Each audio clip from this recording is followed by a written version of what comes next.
is the fact that it's the most growing field that exists in engineering. Maybe you don't believe to me, and you do the right things, but these are the numbers. I mean, and the best way to see if something is growing is to look on what bring money and what bring research, that is a patent.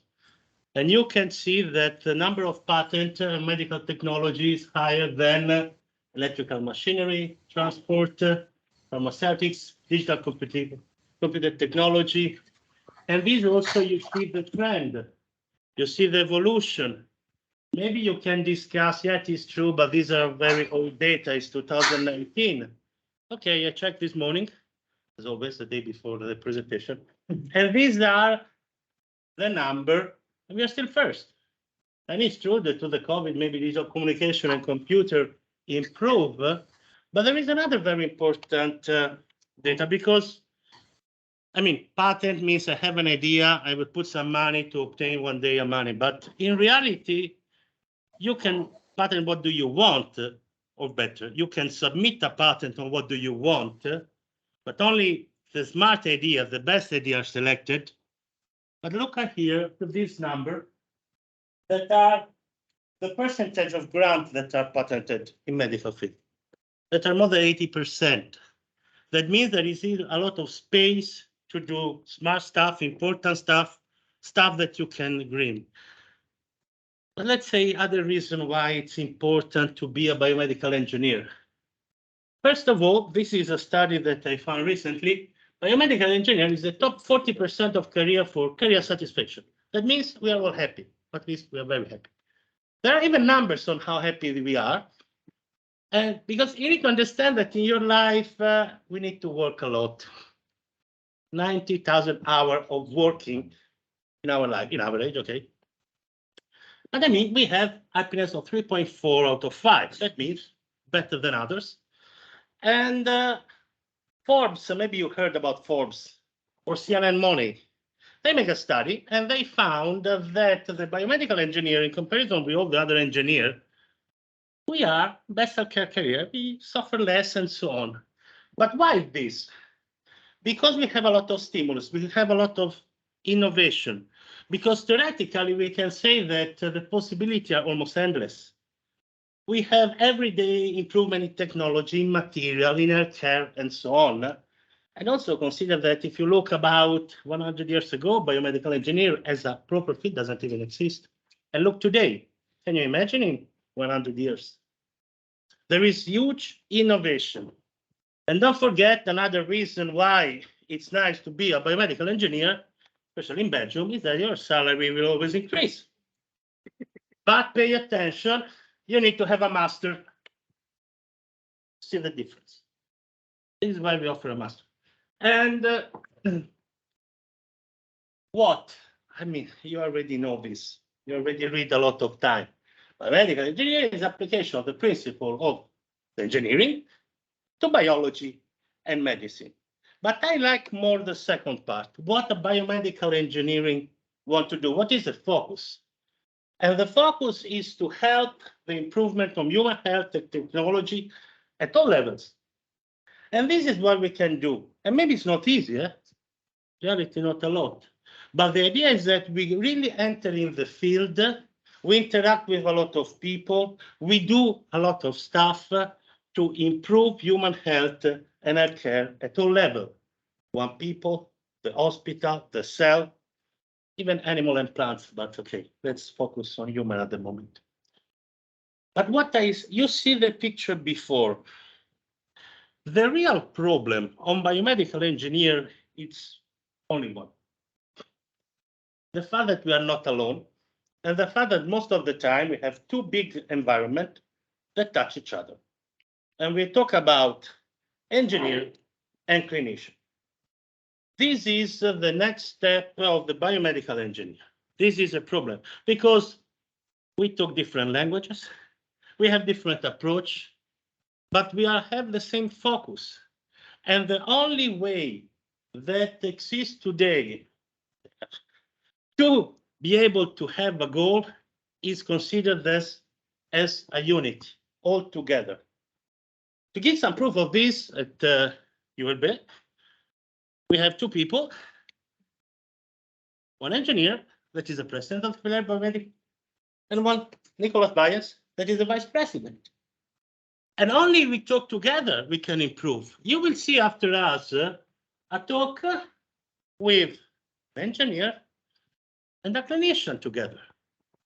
This is a way that biomedical, and maybe this is also why we're happy, because the time we can say I and so on, I believe it.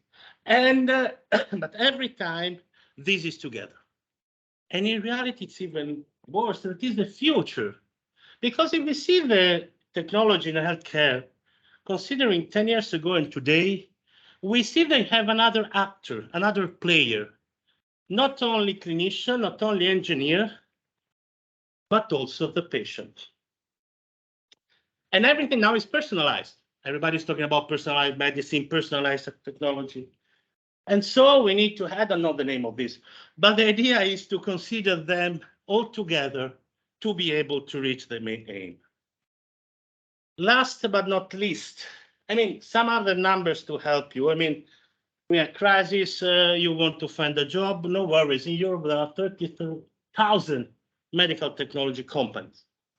33,000, quite a lot. These are the number, this is billion, so a lot of zero, and are 140. It's 27% of the world market. And okay, there is the US, we are the second. But see also, European medical device market growth rates. Oops, we always grow. But how we can do better? There is one simple thing. We are different. We are a lot. The only way that we have to survive, it's very simple. It's talking together, working together. And this is one of the things that we are doing here today. We are sitting together. I mean, I give you a story. Hello. A few minutes ago, Matthew, that was one of my students, we started to talk and I gave an address of people that maybe can hiring. Only talking each other, we can really grow because we have different experience, different background, but we're aimed to the same things. And with this, I have more or less 10 minutes. I thank you for your attention.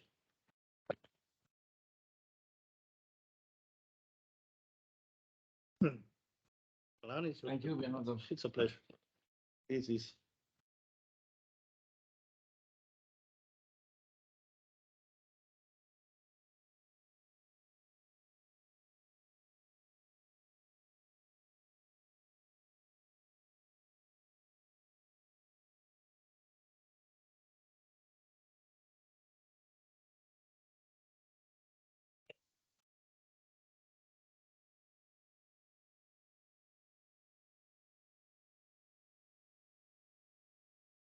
Nous allons donc enchaîner par différents exemples de collaboration entre médecins et ingénieurs. Alors, nous allons essayer d'avoir... ça va son micro? Oui, mais je pense que enfin, le micro, il est là, donc je pense que ça devrait aller. Vous m'entendez tous à distance? Oui. Voilà.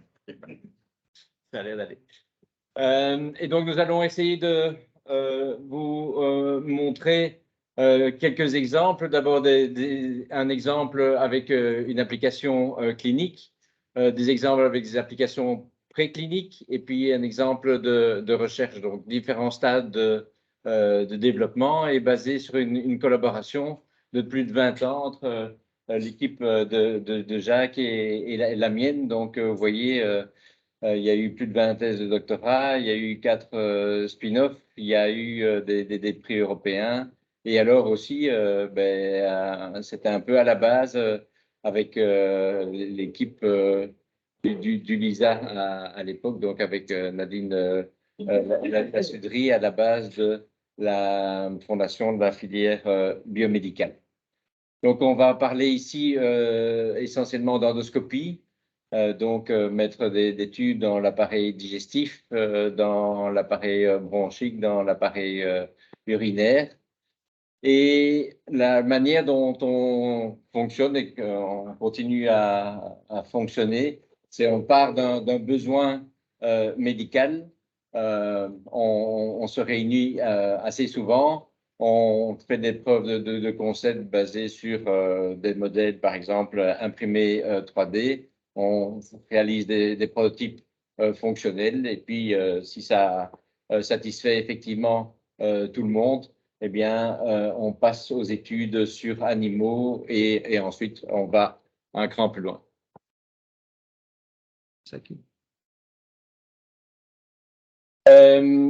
Et donc, on va commencer par un tout premier projet qui a commencé en 2003, je pense. Nicolas, si tu te souviens. C'est le projet en Domina. Et donc, Jacques est venu nous trouver en disant, bien, j'ai envie d'avoir devant mon endoscope 2 petits bras qui permettent de faire des sutures ou qui permettent de prendre une tumeur et de l'enlever. Et donc, je vais laisser à Jacques la suite de l'histoire. Donc ça, c'est un bel exemple, en fait, ça a pris 20 ans, hein, quand même. Nous aussi, on a pris 20 ans. Mais de partir d'une idée, d'arriver à la simplifier. Donc, quand je suis allé voir Alain, on ne se connaissait pas. En 2003, il m'a présenté un ingénieur brillant qui a fait ce petit dessin qui était en fait ce que je souhaitais, qui était avoir deux bras qui aillent dans 3 directions. Et finalement, ça a bien marché. Mais ça ne marchait pas très bien en clinique parce que c'était un peu trop compliqué. Donc, mes attentes étaient un peu trop importantes. Et puis, le projet a évolué. 2 autres ingénieurs brillants se sont mis sur le projet pour essayer de le simplifier, puisque ce que nous voulons, nous, c'est d'avoir des instruments simples, faciles à utiliser. Si vous commencez à nous dire qu'il faut une procédure qui va durer 3 heures, ça ne va pas marcher. Donc ça, c'était finalement avoir cette triangulation, tout ce qu'on veut, parce que quand on fait de l'endoscopie, on est des chirurgiens manchots. Donc on va avec un endoscope et la plupart de nos instruments sont dans l'axe de notre vision. Et nous n'avons pas cette triangulation. Comme vous savez, par exemple, vous savez, quand on fait de la chirurgie laparoscopique, on fait des petits trous pour avoir cette triangulation, juste pour pouvoir faire un nœud, une suture, etc. Et donc, c'est une manière d'avancer et de pouvoir faire ce genre de triangulation. C'est avec ceci que j'appuie, non? Oui, oui. À gauche, à droite. Et donc, simplement pour vous montrer à quoi ça ressemble, vous voyez que ça, c'est le produit qui existe maintenant. Mais ça paraît assez rudimentaire, mais ça aide énormément et ça demande pas mal de développement. Vous voyez que c'est une table qui peut être introduite dans une partie du tube digestif. Et le doigt de mon collègue ici représente l'endoscope qui va entre ces deux pans de la table. Et vous voyez ici une aiguille qui peut être déployée et finalement avancer pour réaliser une suture. Donc, l'aiguille étant déployée, par exemple, dans l'estomac, puisque c'est dans l'estomac qu'on l'utilise le plus souvent, vous voyez, elle peut être déployée, passer à travers la paroi du tube digestif qui est tiré entre les deux éléments ici et délivrer une suture. Alors, je vais vous montrer en vrai à quoi ça ressemble en réalité. Vous voyez, ça, c'est la table fermée dans le tube digestif. Vous voyez, la table s'ouvre. Et donc, notre endoscope, ce tube flexible que vous voyez en endoscopie, rentre dans la table et s'y fixe. Et une fois que la table est fixée, eh bien, vous avez à la fois le canal opérateur de l'endoscope et ce canal opérateur accessoire. Et vous voyez que nous pouvons avancer un instrument au travers de notre canal opérateur, le tirer, et puis déployer l'aiguille que vous allez voir arriver ici, peut-être. Voilà. Et vous allez voir au bout de cette aiguille qu'une suture va être déployée qui permet d'ancrer ces 2 parois du tube digestif. Dans ce cas particulier, c'est une technique qui vise à réduire le volume de l'estomac pour traiter l'obésité et pour donner à une satiété précoce. Et une fois que ces 2 sutures sont déployées, eh bien, vous voyez qu'il est possible de serrer ces sutures et il y a une espèce de suture qui va se fermer, qui va se fixer automatiquement et qui permet, comme vous voyez dans ce cas-ci, de faire une approximation de la paroi antérieure et de la paroi postérieure de l'estomac. Si cela est répété 4 à 5 fois, eh bien, vous transformez votre estomac en une tubulisation. Alors, on est content que ce soit développé, on est content que maintenant la compagnie qui le développe vole de ses propres ailes, mais on est content aussi du côté médical de rester impliqué dans la recherche clinique. Et on a eu la chance, rien qu'avec cette technique, à avoir la première page qui est souvent consacrée à ce qui est le plus innovant dans une issue mensuelle d'un journal. Ça, c'est le principal journal d'endoscopie en Europe. Ça, c'est le principal journal aux États-Unis. Et vous voyez que ça a vraiment été considéré comme innovant. Je ne crois pas qu'il y a beaucoup de techniques qui ont eu la première page dans les deux journaux. Mais plus important que ça, ça nous permet de continuer une collaboration au-delà du développement technique, même si nous ne sommes plus impliqués du tout dans le développement technique de ce produit maintenant, mais en continuant à l'évaluer en recherche clinique. Et c'est finalement notre boulot, c'est d'amener une nouvelle technique jusqu'à la première expérimentation humaine, mais aussi de rester impliqué dans l'évaluation de cette technique. Et donc, vous voyez ici, ça, c'est ce qu'on appelle une étude randomisée versus un placebo. Et donc, vous avez ici la courbe de poids des patients qui ont reçu juste des mesures diététiques sans intervention au départ et qui ont reçu l'intervention 6 mois après. Et vous avez la courbe de poids des gens qui ont l'intervention plus les mesures diététiques et puis les mesures diététiques qui continuent. Et vous voyez qu'en fait, il y a vraiment une action indépendante de la réalisation de cette technique sur la perte de poids et que les gens, même qui l'ont 6 mois après, eh bien, finalement, retournent à la même courbe qu'au départ. Alors ça, j'en parle aussi moi-même. Ça nous a poussé aussi à développer le BMDC, c'est le Brussels Medical Device Center. Et donc, l'idée de ça, c'est que quand on part d'une recherche fondamentale que vous allez faire en tant qu'ingénieur, qu'on veut l'amener à une recherche clinique, on a vraiment besoin d'avoir un groupe de gens qui vont faire avancer le projet pour l'amener avec tous les process de régulation qui sont maintenant extrêmement complexes à la possibilité de réaliser. C'était pas ça que j'avais montré? Ah, j'avais appuyé sur le mauvais bouton. À la possibilité d'arriver sur un prototype que l'on puisse utiliser chez l'homme. Donc là, il y a à la fois l'aspect régulatoire, mais l'aspect de développement de qualité, de certification, etc. Et donc, ce BMDC, qui est actuellement une ASB dépendante du LB, a pour le moment plusieurs projets, certains projets originaux et des projets originaux dans des indications de niche, parce que le système endominal que je vous présentais préalablement, ce n'est pas une indication de niche, c'est l'obésité, c'est 600 millions de personnes dans le monde. Donc, c'est vraiment une indication qui a le potentiel d'exploser, mais le développement technique permet aussi de traiter des maladies plus rares et avec des instruments moins invasifs. Et c'est là que je vais vous montrer le système d'endomagnet. Et ce BMDC qui est localisé ici, qui est dirigé par Nicolas, un laboratoire de prototypage par 3D printing, mais aussi des salles de qualité, des salles blanches et à une certification ISO. Donc, parvient à construire des prototypes qui peuvent être amenés à l'utilisation chez l'homme et on l'a déjà utilisé en recherche clinique. Alors, un exemple simple, c'est ce système qu'on a développé pour marsupialiser les diverticules de l'œsophage. Alors, diverticules de l'œsophage, il n'y a pas de maladie plus conne que ça. C'est d'avoir un diverticule dans l'œsophage qui vous empêche de manger normalement. C'est une maladie bénigne, mais dont le traitement chirurgical nécessite une thoracotomie ou une thoracoscopie, est associé à une mortalité non négligeable et une morbidité de 30% de complications après l'intervention. Donc, les chirurgiens ont horreur de ça. Ils aiment bien faire des chirurgies risquées quand c'est pour traiter un cancer invasif, etc. Mais quand c'est pour traiter une maladie bénigne qui arrive souvent chez des gens qui sont débilités, parce que ça arrive plus souvent chez les personnes âgées, c'est quelque chose qu'ils n'aiment pas tellement.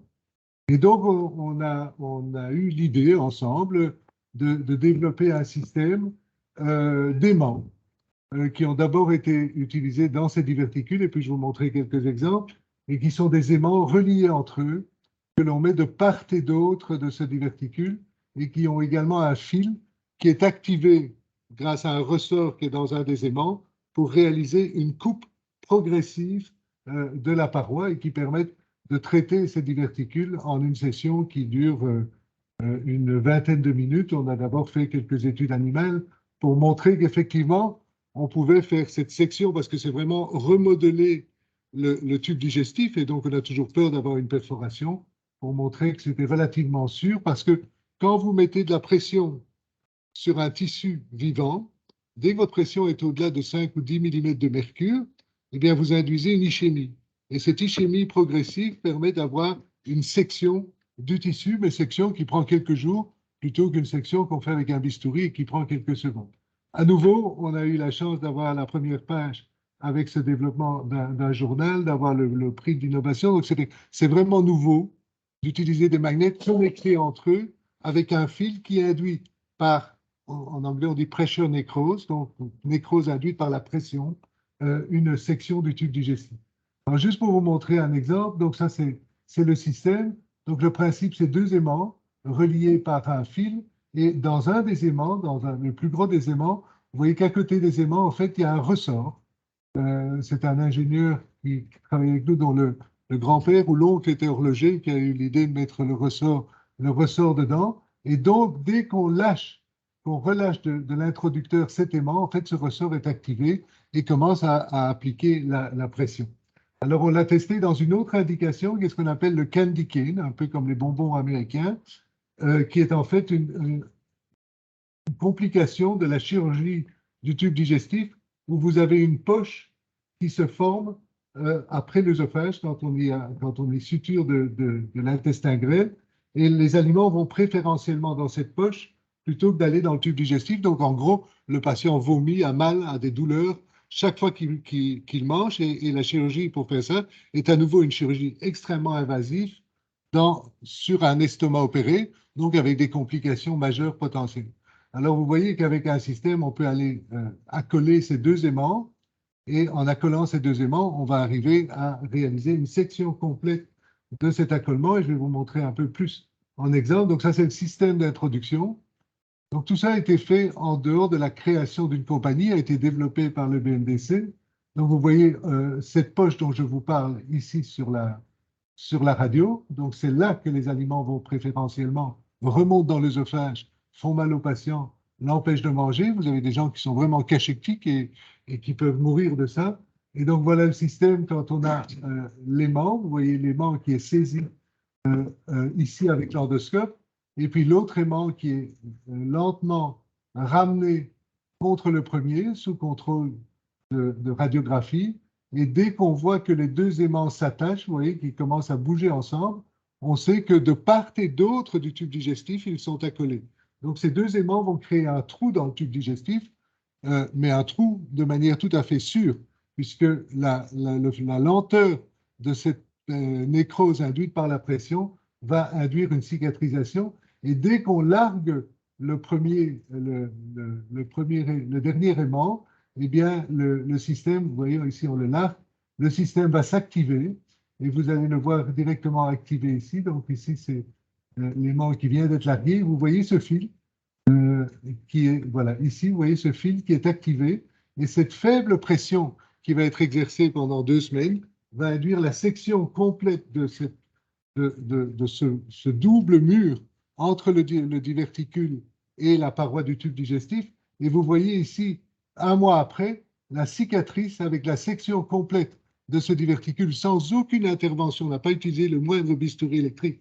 Et le risque de saignement est très probablement négligeable, puisque même si on a un vaisseau entre eux, ce vaisseau va avoir le temps de se thromboser par pression avant d'être sectionné. Et vous voyez clairement que cette poche a disparu et que le patient peut aller mieux. Et donc, ça, c'est vraiment un exemple typique de ce qu'on aime faire, mais qui n'est pas terrible pour le succès commercial, et c'est plus le rôle sociétal de notre développement, parce que peut-être qu'il y a plus de patients qu'on ne pense, mais l'incidence de ce genre de cas est peut-être d'une centaine par an en Belgique, donc ce n'est pas un marché faramineux. Et vous voyez que sur une étude, sur 14 cas qu'on a fait, tout ça, ce sont des paramètres de dysphagie, de douleur, de qualité de vie, de score de sévérité de reflux.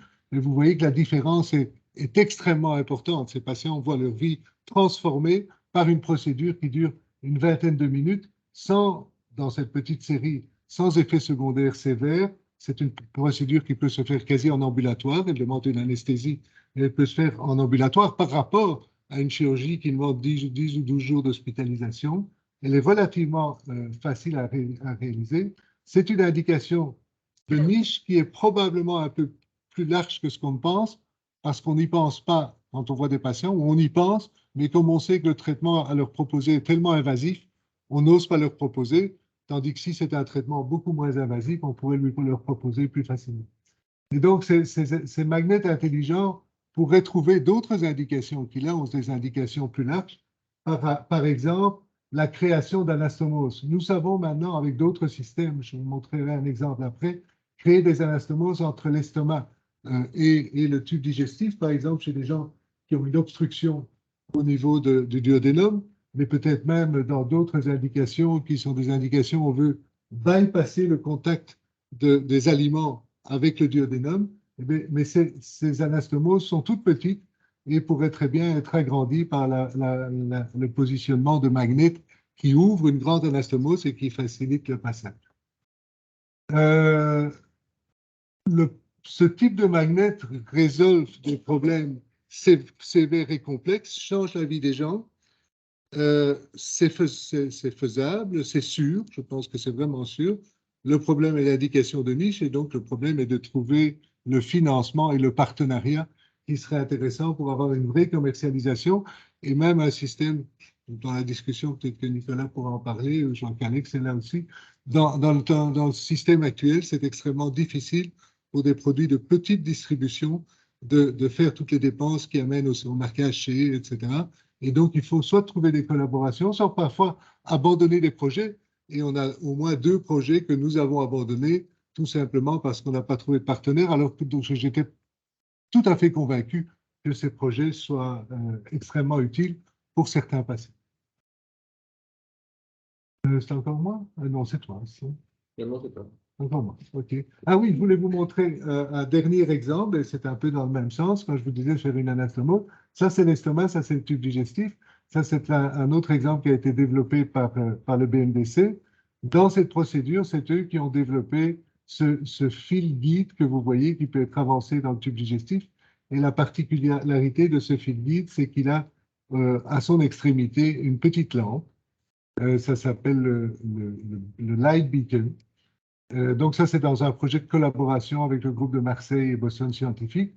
Et vous voyez que ce Light Beacon, en fait, permet de repérer une anse qui se trouve, par exemple, à 1 mètre de l'estomac pour aller la saisir à travers la paroi de l'estomac et réaliser une anastomose en mettant une prothèse dans ce cas-ci entre l'estomac et cette anse grêle. Donc, on bypass toute une partie de l'intestin grêle qui sert à absorber la nourriture. On bypass cette partie de l'intestin grêle qui est également impliquée dans le développement du diabète ou peut-être aussi du foie gras. Et vous voyez qu'on libère là une prothèse. Et évidemment, si on laisse ça comme ça, il n'y a rien qui va changer parce que les aliments vont continuer à passer par le pylore. Et l'intelligence du système est d'avoir une deuxième prothèse qui est une espèce de plug, qui est une prothèse qui n'est pas ouverte, mais qui est fermée en se tordant sur elle-même et qui permet d'aller obstruer de manière réversible la sortie de l'estomac et donc d'empêcher la nourriture de passer dans l'estomac, de la forcer à se diriger directement vers la partie médiane du tube de l'intestin grêle et donc d'éviter le contact de la nourriture avec toute cette partie proximale de l'intestin grêle, donc d'induire une malabsorption et probablement de traiter la résistance à l'insuline, mais ça c'est un autre point. Et donc vous voyez, ça a complètement été développé par le système du BNDC avec ce système qui est maintenant intégré dans cette procédure dont les autres éléments ont été développés par Boston Scientific. Donc, ça, c'est vraiment le genre de truc, bon, c'est une indication très large où on peut envisager des collaborations. Et vous voyez, ça, on est à travers l'estomac dans un cochon. Ça, c'est le péritoine, enfin, c'est le péritoine ici. Vous voyez l'intestin et vous voyez comme il est facile de repérer l'anse que l'on doit aller chercher avec une pince pour la ramener vers l'estomac. Tout ça se fait par la bouche. On est dans le péritoine, mais on n'ouvre pas l'abdomen des gens. Cette fois-ci, c'est vraiment un truc.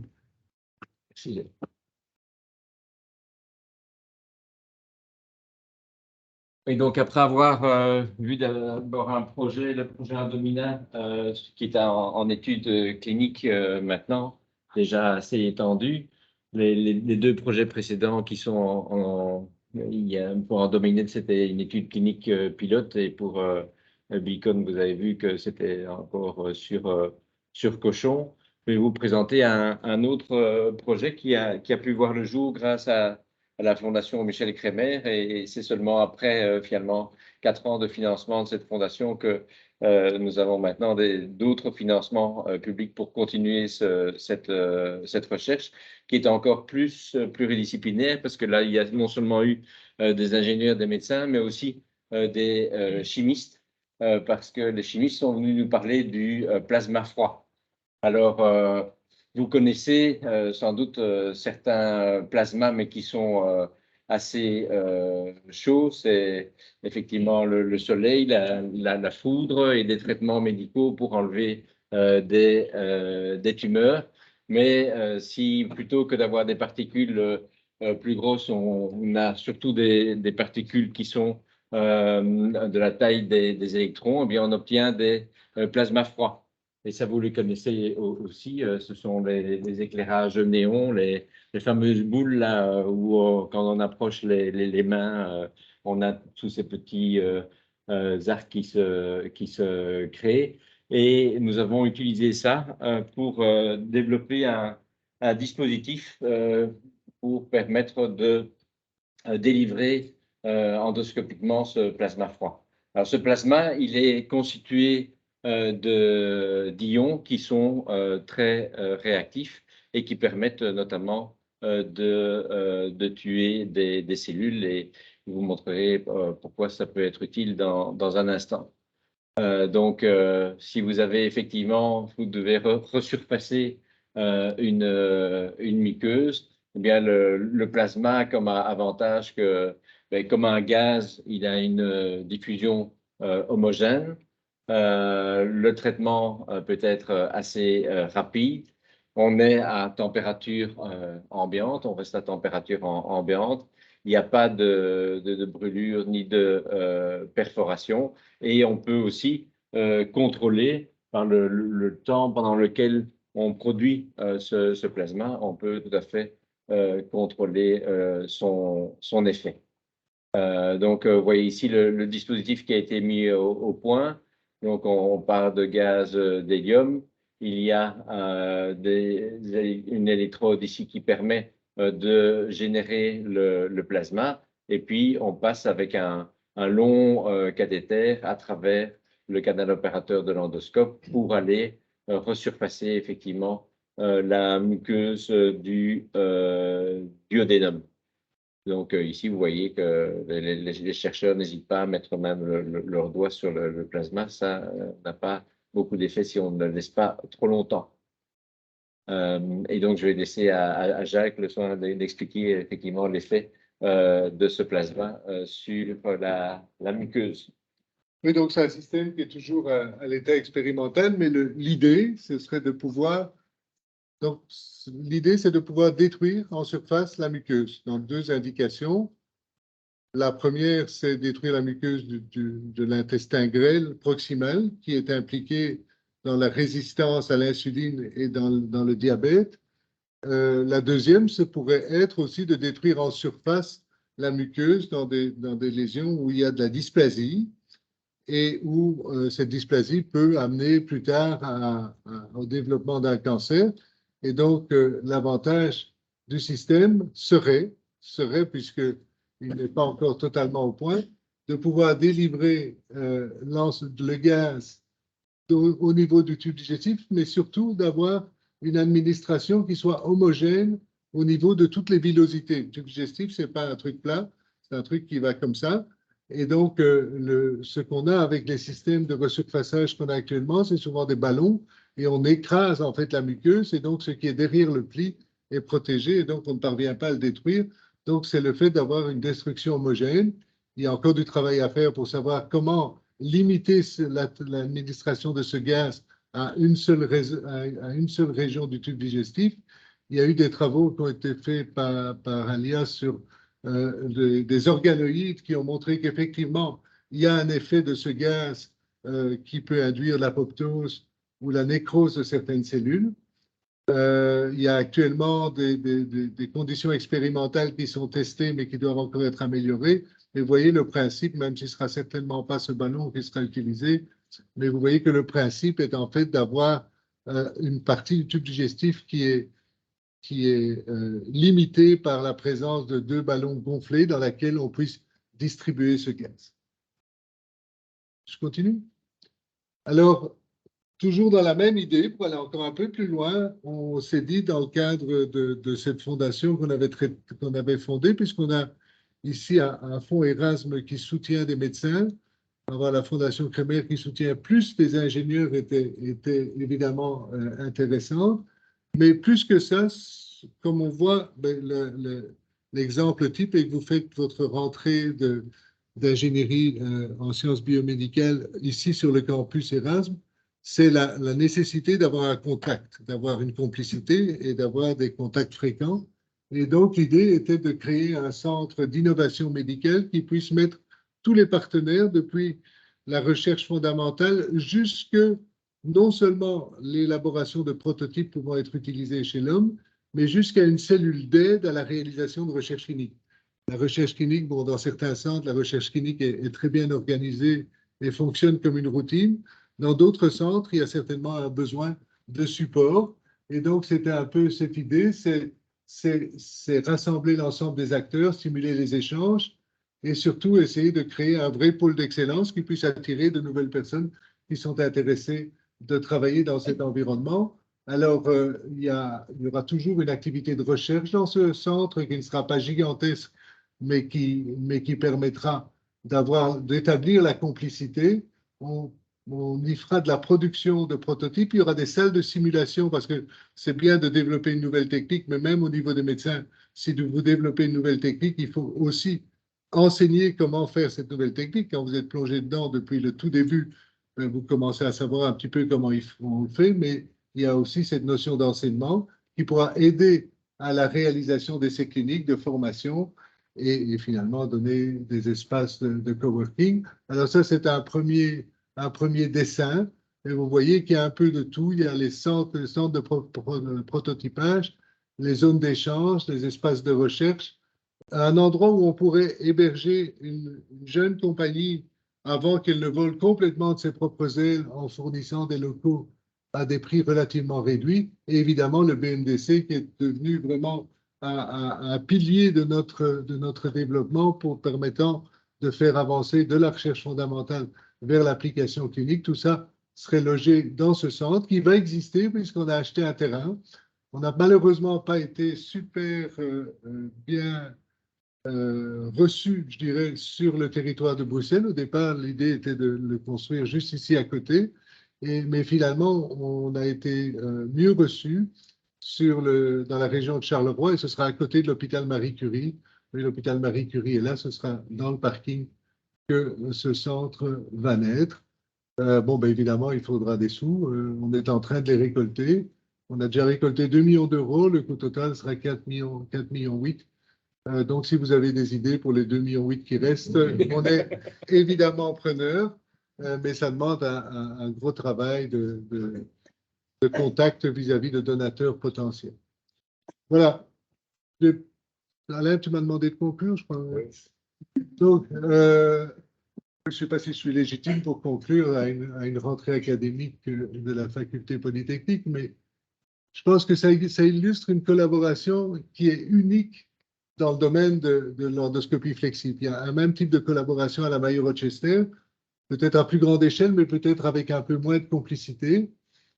Je pense qu'on a mélangé de la compétence, mais surtout, et je pense que c'est important pour vous, ingénieurs, d'être attentifs, mais pour nous, médecins aussi, d'être attentifs, d'avoir un respect mutuel et de créer une complicité. Donc, on a essayé à aucun moment d'avoir une espèce d'arrogance médicale vis-à-vis des ingénieurs qui sont chargés de faire le boulot technique.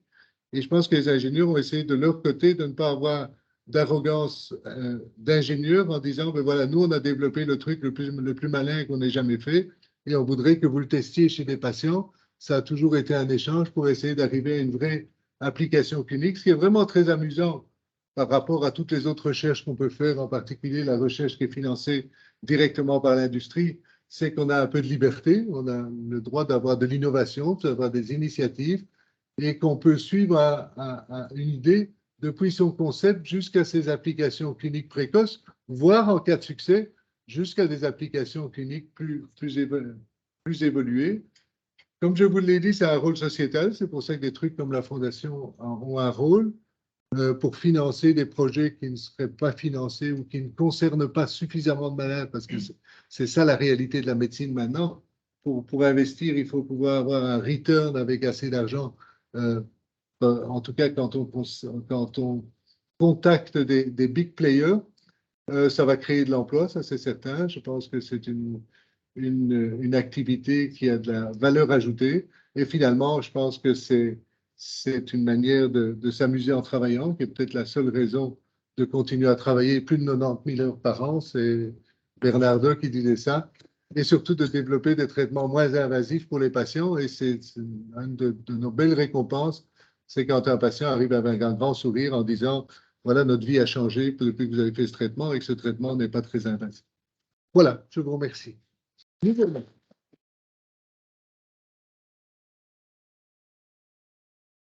Ça, c'est une phrase que Cécile aime beaucoup. C'est une phrase d'un architecte autrichien.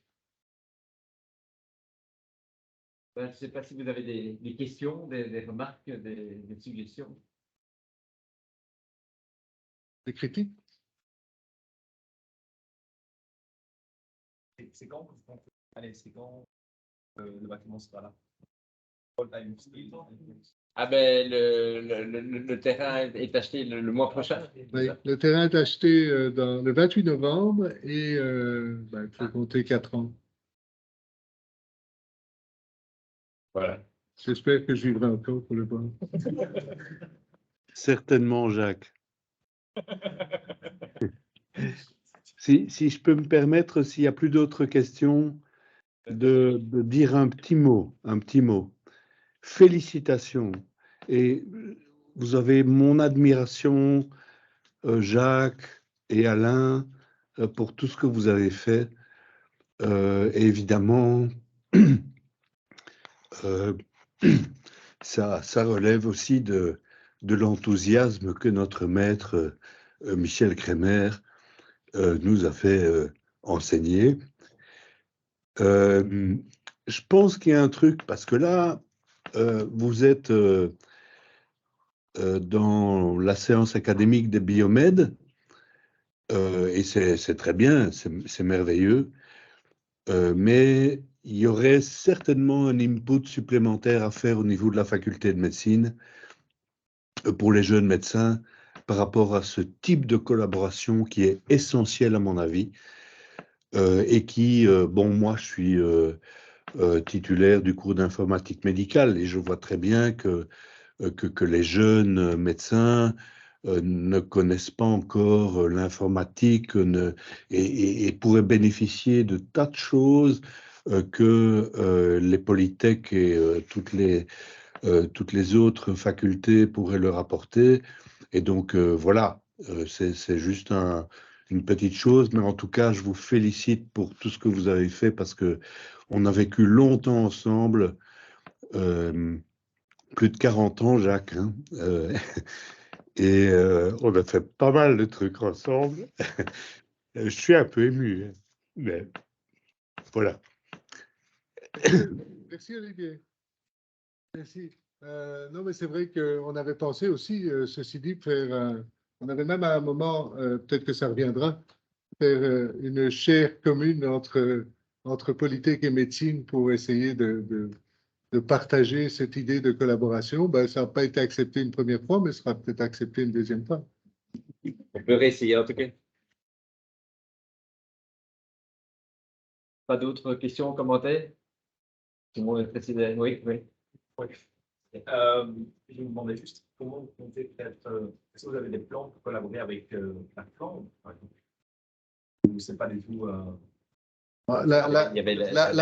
La Flandre n'est certainement pas un obstacle pour la collaboration. On a déjà une collaboration dans un des projets, qui est un autre projet dont Antoine est le promoteur, qui est un projet d'implant pour l'obésité. On a déjà une vraie collaboration avec Gand. On a des projets de collaboration plus sur l'intelligence artificielle avec la KUL, oui, bien sûr, il n'est pas question de limiter ça à la région Wallonie-Bruxelles ou à la région de Bruxelles. Je pense que par définition, on a des collaborations avec tout qui a quelque chose à apporter et envie qu'on travaille ensemble. Ça n'est absolument pas limité. Maintenant, le système de financement de la recherche dans notre pays fait qu'il faut bien s'installer à un endroit. On va penser s'installer à Bruxelles. La Wallonie est très bien aussi comme zone d'implantation en termes d'accès à des fonds de recherche éventuels. Et aussi, finalement, ce n'est pas tellement loin. La Belgique, que vous alliez à Gand ou à Charleroi, c'est jamais que 35 minutes. C'est la même chose que si vous venez d'Uccle en voiture. Hein.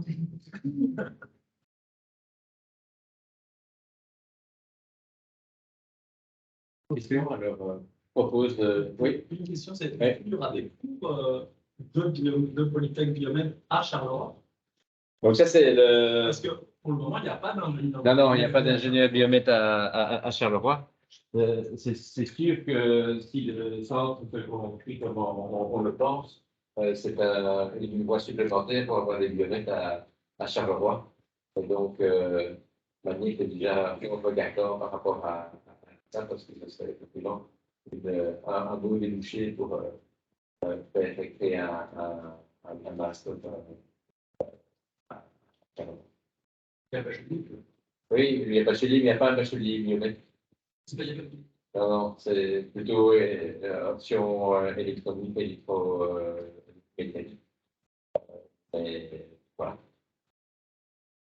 on verra. Et c'est sûr que ces aspects, il y aura sans doute une pression politique pour avoir ces biomètres sur l'ordre.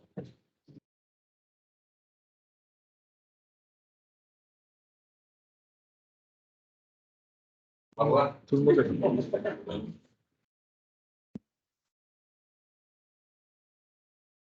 Merci beaucoup à tous ceux qui nous ont suivis en ligne et je vous souhaite une excellente soirée. Bonne soirée. Au revoir. Au revoir, bonne soirée. Salut, merci beaucoup.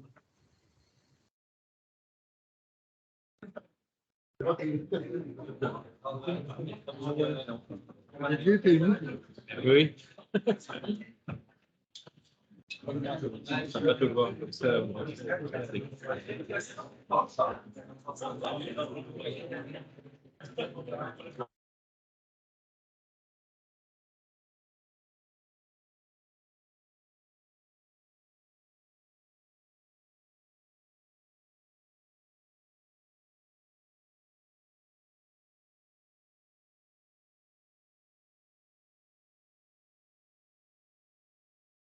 Salut.